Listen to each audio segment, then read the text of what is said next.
Hello, and welcome to my wife's channel, which I have stolen because I am real proud of this meal. Look at how good this looks. Mmm!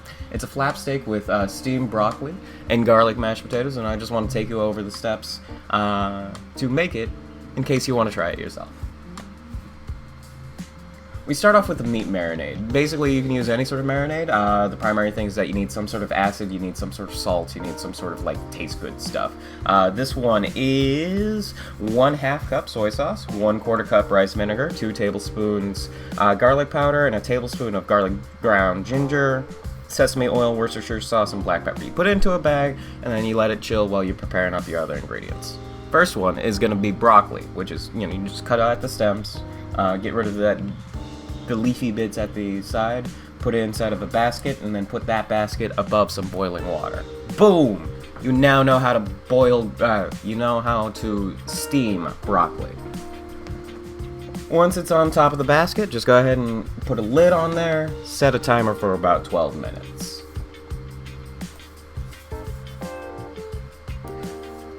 Nice thing that I like about potatoes is that it gives me an opportunity to examine the spices that are in my spice rack that I have been gifted through weddings and I have bought in bulk on sale to figure out what it is that they taste like. Because potatoes taste like nothing. Today I wanted to check out and zero in on what herbes de Provence taste like. And I got distracted by my dog. It happens. I wanted to find out what herbes de Provence tasted like. So that's going to be the first spice that I put on up in here. If you'd like to follow along, the exact grams of each spice is in there. I will say, right now, I ended up overspicing it. So maybe 26 grams of spice is a little bit too much. But through scientific endeavor, you get to find out for yourself how much you can handle. I'm assuming herbes de Provence is like rosemary, thyme, other sorts of French herbs. It is part of a spice rack that I got for our wedding, and still working through it. Spice is still good, spice is still dry. This is a little bit too much pepper, tablespoon. But I like pepper. I am the Sergeant Pepper of my marching band. So much that I had some red pepper, and a little bit later on, it's not shown in the video, but the part of the garlic mashed potatoes that's super important is warming up some milk, melting some butter, and then frying some garlic on in there, and then putting the milk on into that butter to let it happen. Didn't film any of that, but it's very important to the potato smashing process.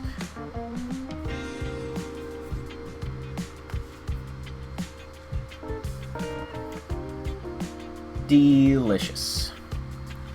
So that spice mix should smell basically incredible, and you just leave that on off to the side while you go ahead and get your potatoes ready. I have them cut into quarters, and if you have to do a step after cutting up potatoes that don't involve dunking them in water, then just go ahead and dunk them into a bowl of water.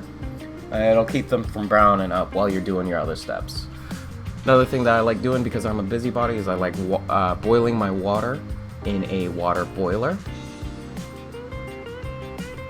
And right now, you just go ahead and put the potatoes into the water boiler at a breakneck speed. Rip to a real one.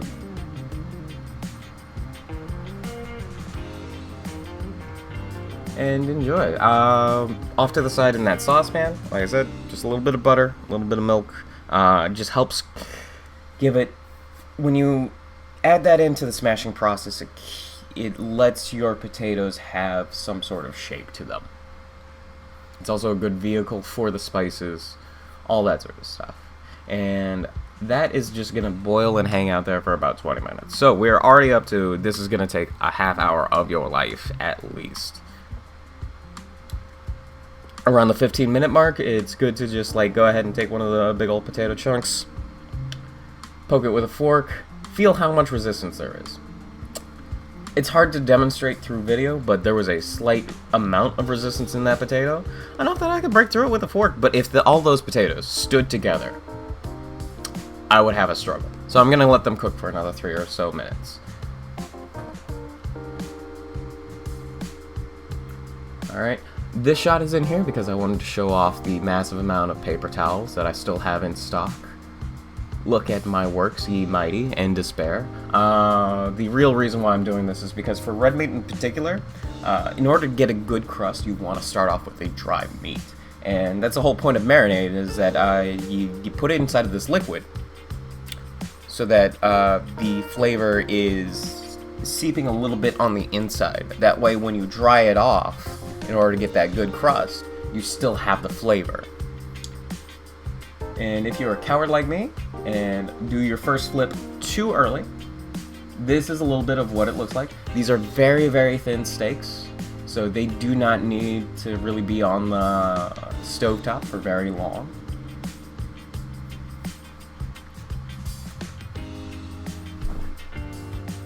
And I had to do them in about two and a half batches. But it's important that, you end up cooking your meat in a way that allows you to extract the flavor from that meat afterwards. At the bottom you can see all of this bubbly black stuff that's underneath the piece of meat. That right there is called fond. Or at least that is the precursor to fond. And that's where flavor lives when you don't have expensive spice racks. So the two things that I need to get ready before we take off the last of the steaks is a cornstarch slurry. I think I had about a tablespoon of cornstarch and a 1/4 cup of water. And about a 1/4 to a 1/2 cup of beef broth. I use Better Than Bouillon. You can use a cube. You can use Knorr's. Shout out to Marco Pierre White's. Dude sold out. And I love him for it. That black stuff that I was fiddling with the tongs, that was fond. That's that good stuff. And we are going to use a technique to extract it and make doing the dishes slightly easier. It's called deglazing. I have a nice bottle of cheap cooking cherry, and we're just gonna go ahead and take some of that, pour it on in there. When you first pour it in there, it's gonna feel very scary. Do not panic. Just take a wooden spatula and just start scraping off the bottom, and you'll feel it just like come up. And once you kind of scrape some of this liquid out in a way, you'll be able to see that you have actually taken up a bunch of stuff off of your pan. Even if you don't plan on using this for drippings, you could use the same technique with water to lesser effect. For no other reason than to just like make it easier to wash the dish when you feel like doing it. Not when you feel like doing it. But yeah, we're just gonna go ahead and let this reduce down to a proper amount of size.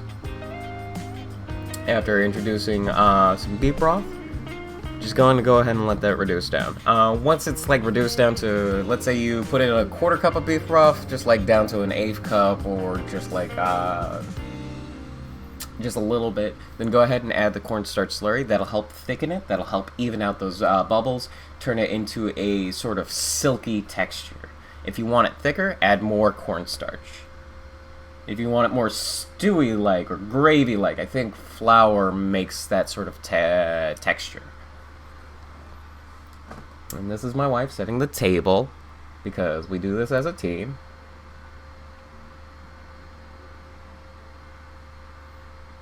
Even if you can't contribute everything, just try and contribute a little bit. Live life like it's 80-20. Alright? And it all culminates out into here. This delicious, perfect-looking dish. Like we were human beings, instead of eating out of the DoorDash bag like a feed bag for a horse. Just wanted to show my work real quick and say thank you for sticking around this long. These are where the recipes that I got as a base comes from. There's good old Christian with a Y. And up next, my boy Space Opera, who just says, cook your meat how you like. Thank you for watching. Thank you for pressing buttons on your phone. Have a good day.